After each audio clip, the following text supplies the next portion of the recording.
Michigan loses to North Carolina. It's 12:44 a.m.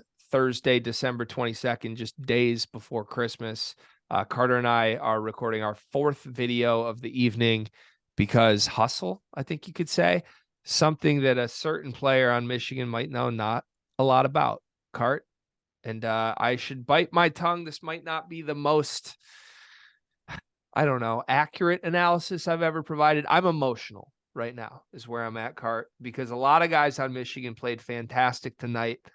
A few didn't, and that was the difference to me in Michigan falling to 7-4 and finishing their non-conference slate with 0 quad 1 wins. I'm in shambles. What did you make of this game? Michigan State will simultaneous with this, so I know you're watching a lot of Michigan State, but I think you also flipped and saw a good amount of Michigan. So what did you see from the Wolverines? And I guess where should my head be at before I probably yell about some things I shouldn't yell about? You know what? I found myself a little bit conflicted in this game because throughout the year, at least in my opinion, I feel like you have gotten great performances from Hunter Dickinson, some great Jet performances mixed in with that. And outside of that, you haven't really got many good performances from supporting casts. Is that a correct assessment or somewhat correct? Yeah, I think it's a team that always has two guys show up and rarely has more than that. Rarely has 3 to 5. And speaking of showing up, in this basketball game, I would go as far as to say that the three guys showed up. 4 guys showed up. 4 guys showed up. I got Doug, Kobe, Jet. Doug, Kobe, Jet, and then off the bench you had Joey Baker with one of his best games of the year. Okay, Joey. Okay, yep, you're right. And you got nothing from your star podcaster. Accurate description. Nothing. And I'm not paraphrasing. I'm not being negative. You literally got nothing. You got something. Zilch. You got one thing. You got one thing. What? Well, you got a technical foul because he tried to trip Caleb Love, leading to a skirmish, leading to North Carolina going from down 6 to up 7 immediately, leading to you being auto benched for the rest of the first half, leading to igniting a North Carolina team that only needs some sort of intrinsic motivation to decide to start playing when you were outplaying them the whole first half because your teammates actually showed up for a game for once. That's what you got from Hunter. You got that moment. You got the tough guy in that moment. This is all I'm saying, okay? And I would expect anybody to say this about anybody or any player or team. Oh, you cannot talk your shit all week. All the time, honestly. Let's be honest with it. Just a professional shit talker. And we had no issue with it because the game always backed up the shit talking. Talks his shit, talks what he's going to do, backs it up, comes out and gives you 20 and 10. But you talk all that shit all week and, you're bringing up, I just bringing up all types of stuff. And you come out and lay an egg and get dominated by Armando Bacot. You put up, 6 and 6? And Armando has 30 and 10? Like it's a little different, little different. Just for accuracy purposes, 9 and 8 from Hunter, 3 for 9 from the floor. He fouled out in 27 minutes. One of those fouls was the technical. Armando Bacot had 26 points and 5 rebounds, 11 for 15 from the floor in 32 minutes. My apologies. Thank you for that. It was points. It was points. It wasn't rebounds, but the points matter. Yeah, it's disappointing, to be honest. It's kind of embarrassing. Like you can't talk all that shit and then come out and lay an egg. I'm sorry. It is. It's not kind of embarrassing. It's super embarrassing. And I know we've pointed back to this moment at Big Ten Media Day before on our show. And also, I want to preface this by saying a couple things. Let's just lay it all out in the open. Hunter Dickinson is a very online person. Hunter Dickinson is a person we have met before in person. Hunter Dickinson is a person we have tried to get on this show before in person. And he has ignored us other than at Big Ten Media Day. in which he gave a very unique performance on camera for us that no other player in the Big Ten did, where he grabbed the trophy and was very cocky and very antagonistic of many people. That all said, like, he's been the best player on my favorite team for 3 years. Like, I should love this guy. I should absolutely love this guy. And I've never really been able to shake the feeling that he's a pretty unlikable player, maybe unlikable personality behind the player that's been really hard to get behind, right? That's kind of weird. That's kind of weird though, because I'll let you go, but I like Hunter Dickinson's personality. See, we got to fight on that a little bit, because the same issues that we're here tonight, where you talk all that shit and you don't show up. That's Hunter. That's Hunter. It is, that's Hunter. But I'm an advocate of talking that shit. Yeah, but you got to admit it's lame when you don't back it up. It's lame when you do the too small thing when you're in a 1-point game with Eastern Michigan, who's what, 3-10 now on the season, by the way. People thought that was like some weird team that might win the MAC. No, they're horrible. We were in a dogfight with them, right?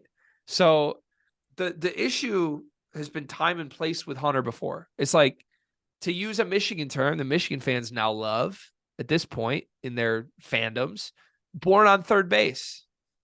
Hunter's career was born on third base.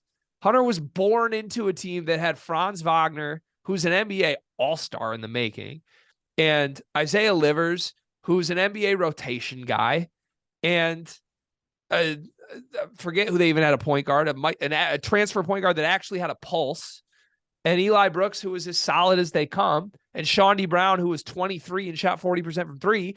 All Hunter had to do was show up and beat up on dudes who didn't make the center of the scouting report him.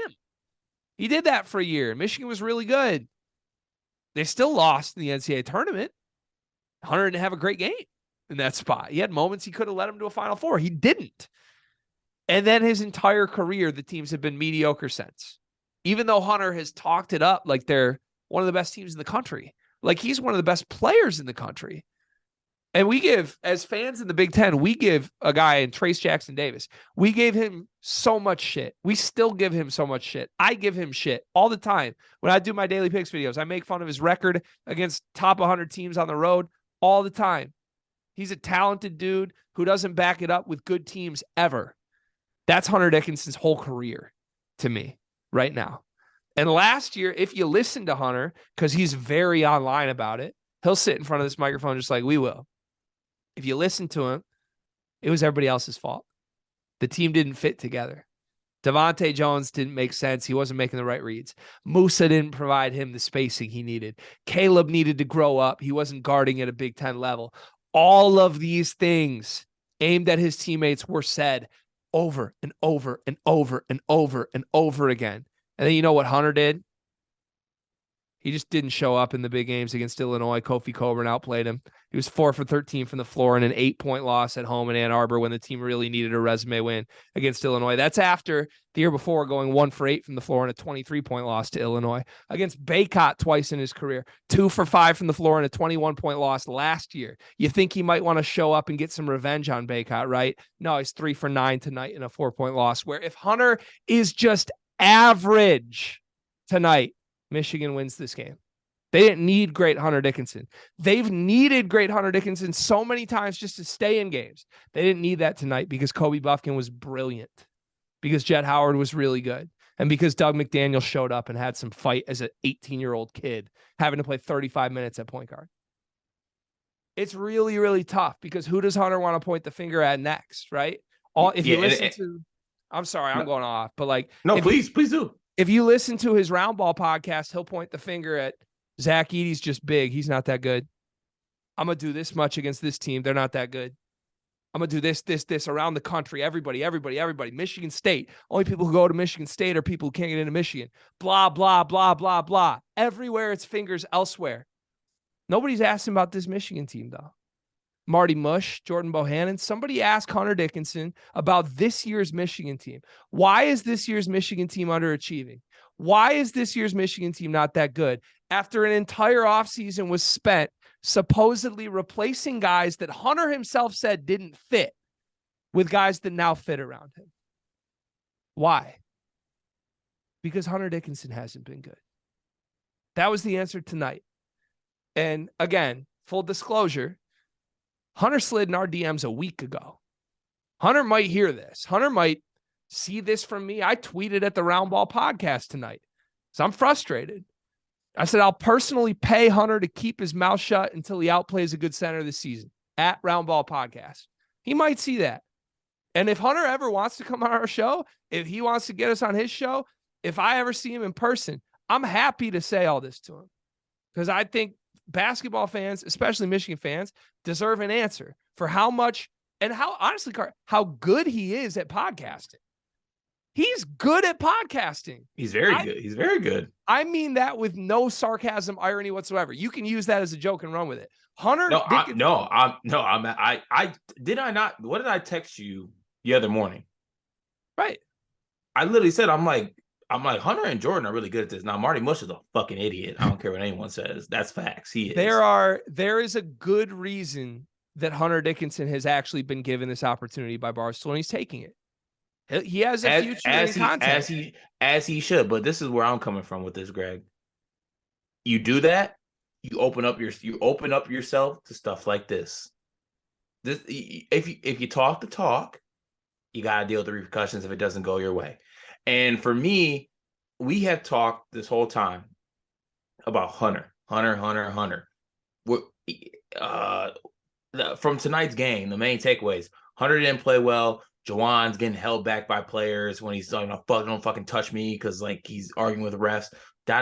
All this going on. It's just like everything is so centered around him and his words and what he's saying. And I get it to an extent because he's the best player, but at the same time, like the stuff I'm saying from Doug McDaniel, you were completely right about that. I'll say that right now. I know I joke and say the tiny thing all the time, but that little motherfucker's got some G to him, and he's at worst, get rid of the stats and stuff like that, he's going to be on go and he's going to compete. So there's players in the country that don't do that. Like that's something that teams would kill to have on their team. He also makes good reads. Like he didn't shoot the ball well tonight, but like Doug got the ball where it needed to go. Right. And you had no issues with how he played point guard tonight. Right. And sorry, I was not talking about my mic right there. And when I say stuff like he's a guy who has some G to him and can go, I'm not trying to diminish his skills as a basketball player. There's something there. There's something there with him. Like I'm going on record right now. I am very afraid of junior year, senior year Doug at Michigan. And I think other teams in the Big Ten should be scared of him as well. Yeah. And also, I'll be straight up right now while we're talking about it. Kobe Buffkin. I made jokes about him being a player at Ferris next year. I was completely wrong. Foot in my mouth. I'll eat my words like that. I think he's been great. I would even say great. I'll go as long as great as far as what I saw from Kobe last year. I think the jump that he has made has been exponential on both ends of the floor. On that note, can I go through a couple game logs for you for Kobe? Just quickly. Yeah. Because I think I criticize Kobe that I don't think he's ever going to be a shooter, and that looks crazy with the way he's been shooting the ball. But let's just give some credit, because this is actually absurd. Since Jalen Llewellyn went down in the Kentucky game, here's Kobe Buffkin's last 3 games, Cart. 15 points and 4 assists to 1 turnover against Minnesota. He was 7-11 from the floor, 1 for 1 from 3. Follows that up with 22 points, 1 assist to 3 turnovers against Lipscomb, 8 for 9 from the floor, 4 for 5 from 3. That was a close game, by the way. That game was not a done deal. They needed 4 for 5 from 3 from Kobe Buffkin to win that game. Then tonight against North Carolina, against one of the best backcourts in the country, 22 points, 1 assist, 0 turnovers, 7 for 10 from the floor, 2 for 3 from 3. I mean, the guy, since his point guard has gone down, while having to play backup point guard duties out of position, the guy's essentially averaging 20 points a game while shooting 80% from the floor and 80% from 3 in 3 games. That's not sustainable. What more do you want? It's not sustainable, but that's absurd is the point. And for him to be doing that, and even if that falls down a little bit, what? So he's at 50? Right. Taking that. And if you watch these games, I mean, the threes are one thing, but like a lot of his shots are like off the dribble mid-range, like shots he can get anytime that are becoming replicable for him. Kobe has a really bright future. I don't know what that looks like in a Michigan uniform. I don't know if Kobe's ever an NBA guy. I don't know. I'm starting to think he might be. He's still younger than a lot of the freshmen are in this game. Like he should have been a freshman this year. So it's impressive where he's at. Same with Doug, because you think 3-4 years down the line, what does he look like? But the problem is like, oh man, there's many problems. Is Juwan Howard here in 3 years? Can we talk about that? It's time to it's time to start a discussion. I don't think he's here in 3 years. And what does that do to your roster? Can I say something, and I just like your reaction to it? Yep. Michigan fans talk a lot about a certain coach at Ohio State being born on third base. I think the same might apply to the basketball coach. So that's a different route than I thought you were going to go, but you're right. The other thing that Michigan basketball fans do a lot is talk a lot about how much they despise the way Tom Izzo interacts with his players. I do that. I come on here in front of a camera and a microphone. Juwan might be worse than Izzo. I come on here in this chair with this microphone and this camera, and every time Tom Izzo looks at one of his players and says something like, "You effing idiot, get out, do the F out of here," blah, blah, blah, blah, blah, and singles out a dude, I talk about how much I hate it and how childish it is. And here we are with Juwan Howard doing yet again another incident that's caught on camera, when the bigger issue to me, which Dylan Burkhart correctly pointed out with Hoops, by the way, the bigger issue is not what he said tonight, although I don't like that either. But the bigger issue is that Juwan Howard, in a really, really close game, is complaining about some shit that's going to get him teed up in a bad moment that was never going to be corrected. And he needed his players to separate him. That was a 2-possession game at that point. And Juwan continues to constantly get caught up in these moments that really are not having any sort of positive. Like sometimes you get a technical that you do strategically is going to have an impact on the game. Juwan's are never that. Juwan's are just like a mess of a technical. And that's why like Kobe Buffkin's trying to hold him back in this moment. And yeah, that turns into Juwan looking at him and saying, "Don't fucking touch me." There should never be a case where your players realize the serious, like this, not the what's the word? They realize the moment and the situation better than as a player, better than the coach does. That shouldn't happen. Good basketball teams don't have Actually, I mean, maybe at a certain point, like the players had a level to think through the game, but it should be a situation where you're getting a technical and your players realize the situation it's in, but you can't control your temper. Yeah. That's 2 questions. There's sad. 2 questions that I have asked myself more in the Juwan Howard era than I have anything else. And the question number 1 is this team going to make the NCAA tournament? Yes or no? Usually, more often than not, it's 50-50. Question number 2 is, was this incident from tonight's game, is that an issue or is it not an issue? And I'm getting really sick and tired of asking both those questions. And you can go down the line of every Juwan Howard quote unquote incident. Mark Turgeon, Greg Gard, cussing out his own players. You can go down the line and say individually all of them are not incidents. I'm having a real hard time just watching it unfold. And when you pair that with the team's mediocrity on a roster that has had a quote unquote All-American who hasn't gotten better at a thing since he was a freshman, and quote unquote 2 NBA players. Last year it wasn't quote unquote. Moussa Diabate and Caleb Houston are 2 NBA players. This year, I got a hard time looking at Jett Howard and Kobe Buffkin and thinking neither of these guys will play in the NBA. You got a quote unquote All-American and 1 to 2 NBA players on your teams, and you're in dogfights to get to the NCAA tournament 2 years in a row. I don't know. If you want to call it born on third base, that's one thing. If you want to call it, I mean, what does it look like? What does it look like if Hunter and Jett Howard are off this team next year? It doesn't look better. It looks a lot worse. And I don't think there's many coaches in the country that could be this bad with those rosters. I really don't, which stinks, but it is what it is. And this just kind of came to me, and you could say it's wrong. Also, like, just comparing apples to apples here, or coaches to coaches, a lot of Izzo's situations are like directly with his players, I guess, like him getting upset with his players, wanting his players to do something, trying to get the best out of his players, whatever phrase you want to use. when you look back at Juwan situations, it's kind of all about him. And it's all about like him getting upset, him not liking the way the refs are doing things, him not being, him versus another coach. Like it's always like me, like him taking things personally. Like, do you kind of get that sense at all? I hear what you're saying. I think You see what I'm saying with that? I think that applies to the Greg Gard incident for sure, which is I mean, was Willard not the same? Well, I'm sorry, Turgeon. Was Turgeon not the same situation? Kinda.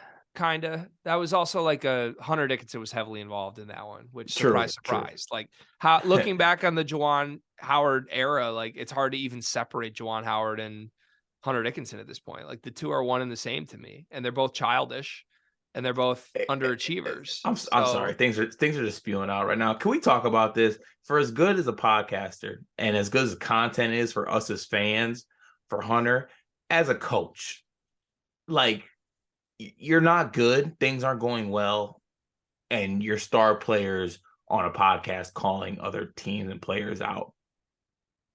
I mean, Cart, we've hypothesized this, and at this point we can say it's a fact, I think, but like there, how many little things I've sent you. I'm the body language connoisseur, right? When it comes to college basketball, I will study anything and everything you give me. You give me an Instagram story, you give me a video on Twitter, you give me anything I can find from you.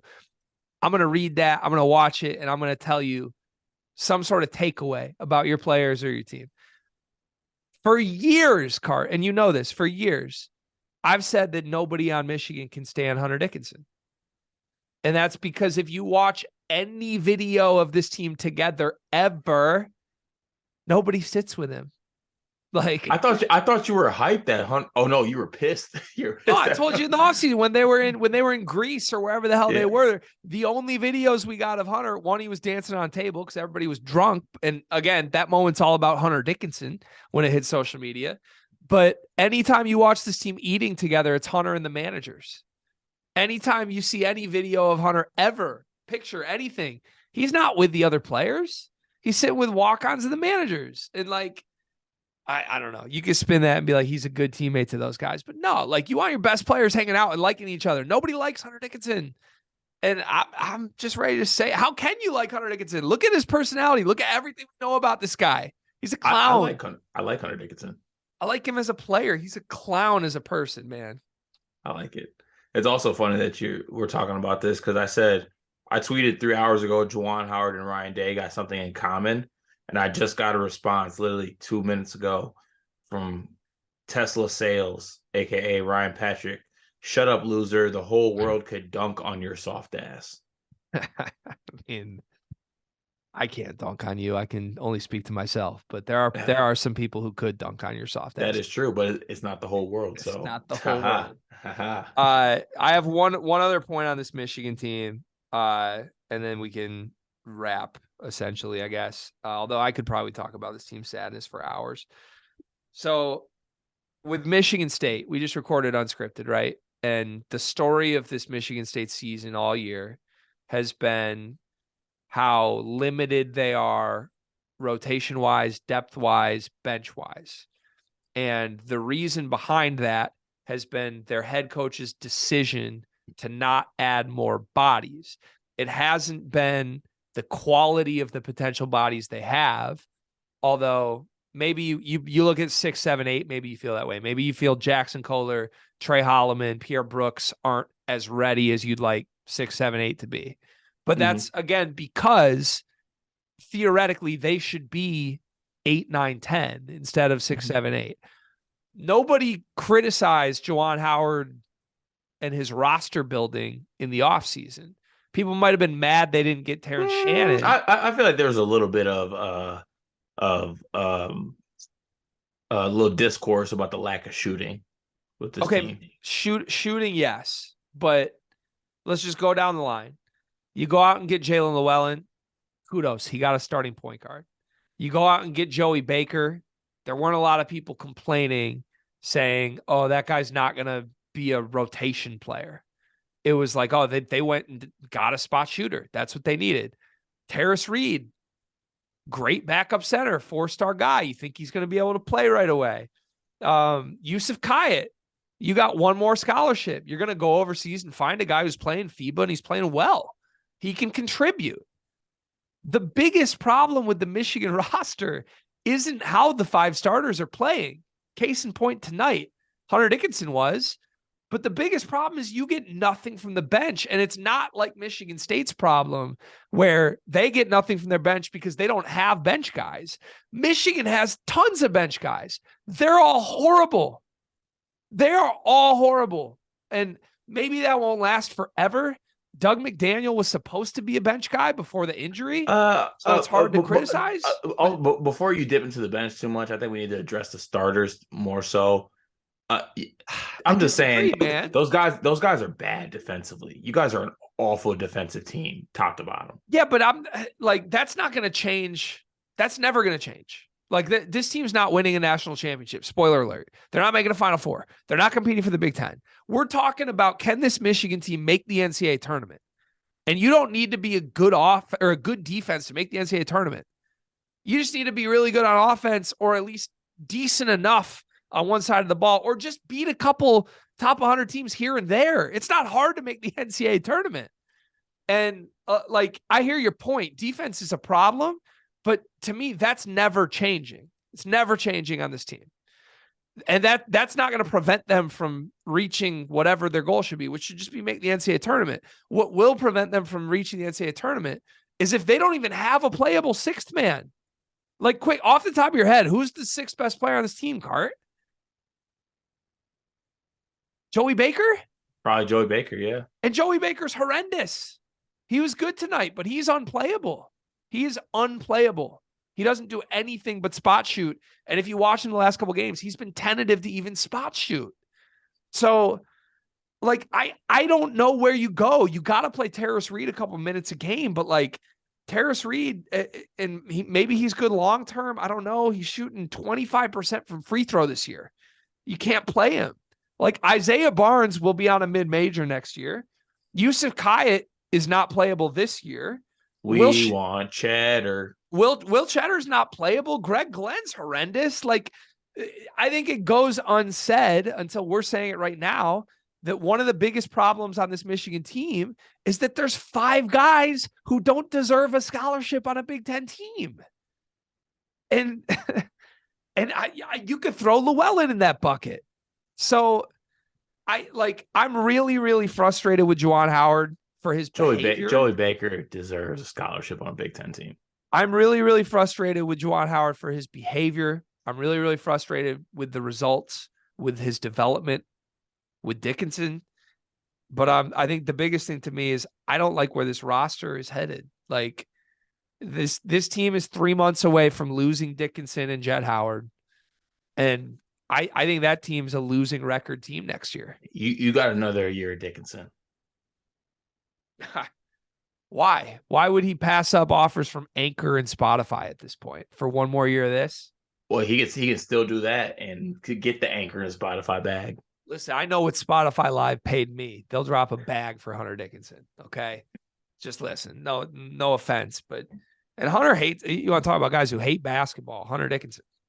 Come on. Does he like basketball for real? Yeah, because he needs basketball. That adds to his persona. Which is what? A guy who averages 19 and 10 and talks shit. I tell you this, Cart. There's never been a more unlikable Michigan team, and it's solely because of one guy. And the coach. And the bench a little bit. But like Doug McDaniel, Kobe Buffkin, Jett Howard should be one of the most fun trios ever for me. Like, I love all 3 of those guys. Absolutely love them. And yet I can't stand watching. You love Jett? I do love Jett.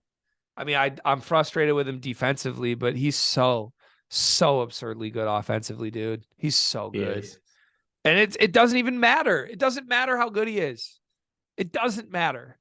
That's what's like this. Oh my God, it drives me nuts. How do you have the talent? But Greg, on the positive side, what if we get the same performance out of these 4 guys and then we get Hunter on his normal 1910? I mean, you're never going to get that against a decent center. What happens when we play Zach Edey? He'll be fine. He's just tall. Oh my God, I hate it. I hate it so much. This is really affecting like what I'm rooting for in my fandom reveal for my first child. I thought I was gonna root for Maze balloons, but I'm starting to wonder if I want green balloons, Cart. It Come on hurts. over. It hurts. Kill Final me. question. I know my answer, but final question. Does Michigan make the tournament? Yes or no? No. I think you're right. I think they don't. And I think Juwan Howard's not coaching this team in 2 years. And I think that rat John Beeline is to blame for all of this, by the way. Just to be extremely clear. Why coach Jalen Wilson and Franz Wagner and a senior point guard and center when you could go get fired for being racist in 3 months? I don't know. Sounds like a great plan to me. The bag.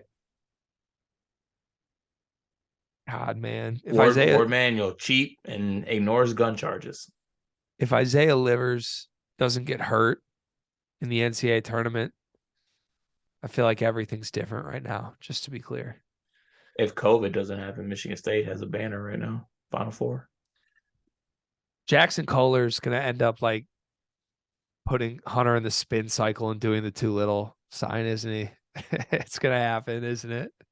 Yeah, next year at Utah State when Hunter's a senior. Hunter's not playing for Michigan next year, dude. Can we make a little bet right now on sleepers? No, I don't want to bet on anything involving Hunter at this point. I don't want to watch him anymore, man. Oh my It's God, so sad. Greg. It's so all right. You're taking it a little bit too far, man. We're talking about a guy that averages 19 and 10. You're taking just a wee bit too far. Have you ever had you take away Hunter, you're getting 20 to 30 minutes of Terrace Reed. Let's have some decency. I'm ready for just like let's be bad and fun. I'd rather like if we're gonna you ready for a college tank job? If we are gonna be unlikable and not good, I'd rather be likable and not good. Like if you're gonna be this much of a dickhead, you better at least drag my ass to the NCAA tournament. And you're not doing that. So what are we talking about? Like this is a sad state of affairs for both of us. I've told you, I've never been more upset as a Michigan basketball fan since Deion Harris was my shooting guard. And I like Deion. I'd kill for Deion on this team, honestly. Okay, who the fuck is Deion Harris? Deion Harris? Man, that was before the Manny Harris era. Daniel Horton. Back in your language, that would have been the Neitzel years, I believe.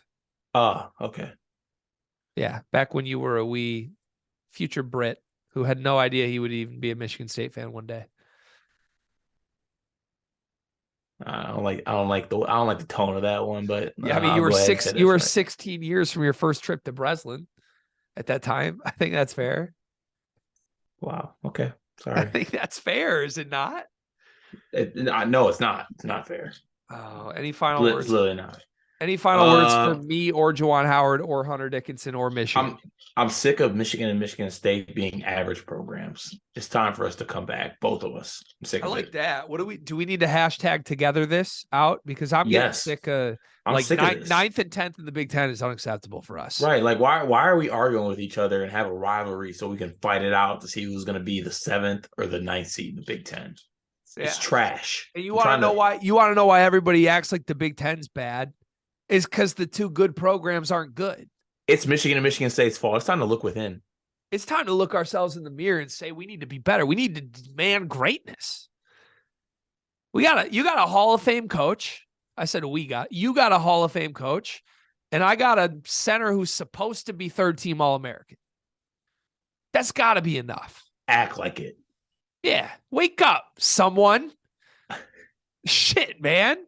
I'm not up at 1:19 a.m. yelling about this because I'm ready for a 10th place finish.